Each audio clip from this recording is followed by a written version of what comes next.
ಆತ್ಮೀಯರೇ, RMC ಕನ್ನಡ ಅರ್ಪಿಸುವ ಹೊಂಗಿರನ ಮನಸ್ಸಿನ ಕತ್ತಲೆಗೊಂದು ಭರವಸೆಯ ಬೆಳಕು.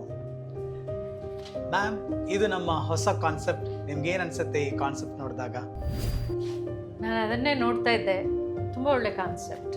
ಈ ಮನಸ್ಸಿಗೂ ಕತ್ತಲೆಗೂ ಒಂದು ನಂಟು ಇದ್ದೇ ಇರುತ್ತೆ. ಮನಸ್ಸಿನ ಒಳಗಡೆ ಕತ್ತಲೆ ಅಂತ ಜಾಸ್ತಿ ಆದಾಗ ಅದನ್ನೇ ಅಸ್ವಸ್ಥತೆ ಅಂತ ಕರಿಬೋದು. ಈ ಸೂರ್ಯನ ಹೊಂಗಿರಣ ಅಂತ ಅನ್ನೋದು ನಮ್ಮ ಮನಸ್ಸಿನ ಕತ್ತಲೆ ಒಳಗಡೆ ನುಗ್ಗಿದಾಗ ನಮಗೆ ನಾವು ಇನ್ನಷ್ಟು ನಿಚ್ಚಳವಾಗಿ ಕಾಣಿಸ್ತೇವೆ. ಸಮಸ್ಯೆ ಕೂಡ ದೂರ ಆಗುತ್ತೆ. ನಿಜವಾಗ್ಲೂ ಮನಸ್ಸಿನ ಕತ್ತಲೆಗೊಂದು ಭರವಸೆಯ ಬೆಳಕು. ತುಂಬ ಚೆನ್ನಾಗಿದೆ ಟೈಟಲ್. ಥ್ಯಾಂಕ್ ಯು ಮ್ಯಾಮ್, ಎಷ್ಟೊಂದು ಒಳ್ಳೆಯ ವಿವರಣೆ ಕೊಟ್ಟಿದ್ದಾರೆ.